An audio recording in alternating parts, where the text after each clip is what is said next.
भैया, God bless you. परमेश्वर आप सबको आशीष और बरकत दे, बहुतायत के साथ परमेश्वर बढ़ाए। मैं आशा करता हूँ, मैं विश्वास करता हूँ कि परमेश्वर का अनुग्रह और परमेश्वर की दया हम सबके साथ सदा बनी रहे, क्योंकि हम देखते हैं कि जब परमेश्वर प्रभु यीशु मसीह की उपस्थिति जब हमारे ऊपर बनी रहती है तो परमेश्वर उस अंधकार से भी हमें निकालने वाला परमेश्वर है। जहाँ सोच के देखो, जहाँ एक मनुष्य की सोच छोटी पड़ जाती है, वहाँ से परमेश्वर की सोच स्टार्ट होती है। हालेलुया। और आज हम लोग किसकी रचना है? परमेश्वर की रचना है। वचन कहता है परमेश्वर ने हम सबको बनाया है। अगर यदि प्रभु ने हम सबको बनाया है तो हम संतान भी परमेश्वर की है। अगर परमेश्वर ने हम सबको बनाया है तो संतान भी हम परमेश्वर की हैं, क्योंकि उसके बिना हम सब लोग क्या हैं? अधूरे हैं। हालेलुया। और मैं इस बात को बताना चाहता हूँ कि परमेश्वर ने सोच के देखो, आज अगर हम प्रभु की उपस्थिति में सदा बने रहें और सोच के देखो कि परमेश्वर ने हम सबको बनाया क्यों है, किस मकसद के लिए बनाया है। ऐसा तो मकसद बनाया नहीं परमेश्वर ने कि आप अपने शरीर को, अपने आप को ख़त्म करो, पाप में ख़त्म करो, व्यभिचार में ख़त्म करो, गंदगी में ख़त्म करो, तरह तरह की बातों में ख़त्म करो। हालेलुया। परमेश्वर ने क्या कहा? परमेश्वर ने हम सबको 40 साल के लिए नहीं बुलाया कि हाँ 40 साल तक आ जाओ मेरे पास। परमेश्वर ने हमें 30 साल तक नहीं बुलाया। परमेश्वर ने कहा कि अनंत जीवन, और अनंत जीवन सिर्फ किसके पास है? परमेश्वर के पास है। और वो हमें जब भी मिल सकता है जब हम परमेश्वर की संगति एक अद्भुत और अचंभी रीति के अनुसार चलेंगे। हालेलुया।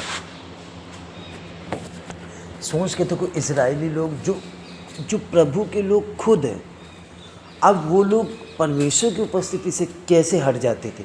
परमेश्वर क्रोध उन पे क्यों भड़कता था? परमेश्वर का क्रोध उन पे इसीलिए भड़कता था क्योंकि वो प्रभु की उपस्थिति से हट जाते थे। अगर आज ऐसे ही हमारा भी जीवन है तो हम उस मकाम तक नहीं पहुंच सकते जिस मकाम तक हमारा खुदा पहुंचाना चाहता है।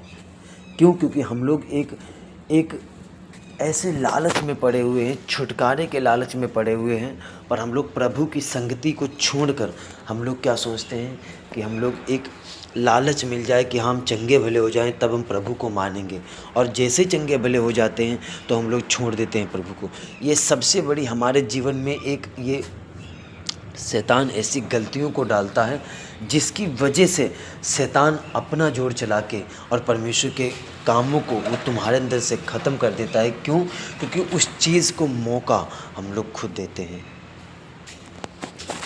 अब ये हम सोच रहे हैं कि हम बीमार पड़ गए, दुख तकलीफ परेशानी में होंगे,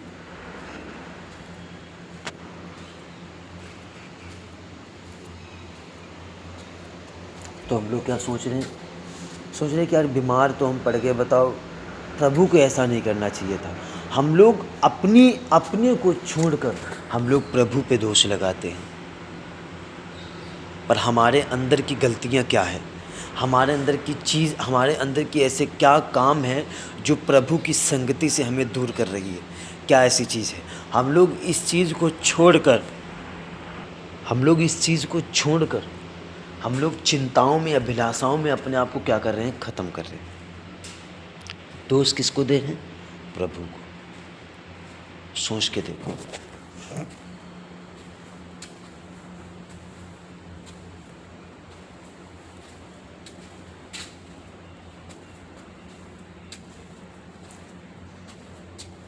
प्रभु का जीवन कोई छोटा मोटा जीवन नहीं है जो हम लोग ये कोई खाना नहीं है जो हम लोग खा पी के छोड़ देंगे और पेट भर जाएगा। नहीं, ये अनंत जीवन है। जीवन की रोटी परमेश्वर ने क्या कहा कि जीवन की रोटी मैं हूँ, और जो कोई मुझे खाएगा वो कभी ना भूखा ना प्यासा रहेगा। और हमें प्रभु के साथ सदा बने रहना है और परमेश्वर की अगुवाई में सदा चलते रहना है, ताकि उस मकाम तक हम पहुंच सके जिस मकाम तक हमारा खुदा हमें पहुंचाना चाहता है। परमेश्वर कभी नहीं चाहता है कि आप मुसीबत में रहो।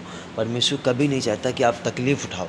परमेश्वर कभी नहीं चाहता है कि आप दुख उठाओ। परमेश्वर ने यही कहा है कि आप अच्छा जीवन जियो और अनंत जीवन जियो। आज जिस चीज़ से परमेश्वर नफ़रत करता है, आज हम लोग अपनी इच्छाओं को पूरा करने के लिए हम लोग उसी चीज़ के करीब जाते हैं जो परमेश्वर से अलग है, और दोष देते हैं हम लोग प्रभु का। हालेलुया। तो हमें वचन में सबसे ज़्यादा क्या चीज़ है, सबसे ज़्यादा हमें फॉलो करना है तो वचन को फॉलो करना है, क्योंकि परमेश्वर वचन में वास करता है और वचन से ही परमेश्वर की पहचान है। हम लोगों को मांगना नहीं आता, हम लोगों को मांगना नहीं आता है, बल्कि हर एक वचन यही अगुवाई करता है परमेश्वर का कि वो खुदा हमारे साथ है। हमें आज अपने अपने पापों को एक दूसरे के सामने कबूल करना पड़ेगा और मानना पड़ेगा, ताकि परमेश्वर हमारे जीवन में क्या कर सके, कामों को कर सके। हम अपनी इच्छाओं को नहीं पूरा कर सकते, इसमें खुदा का हाथ है। वो अपनी ही इच्छा के अनुसार खुद हम सबको चलाने वाला परमेश्वर है। Thank you Jesus, hallelujah. तो गॉड ब्लेस यू ऑल। परमेश्वर आप सबको आशीष और बरकत दे। आप बढ़िए, आपका परिवार बढ़ेगा, आपके बच्चे सलामत रहेंगे, भाई बहन सलामत रहेंगे, आपका परिवार। आप जितना वचन के करीब जाओगे, जितना हमारे प्रभु यीशु मसीह करीब आप जाओगे, उतना ही आप आनंदित और मगन रहेंगे। Thank you ji.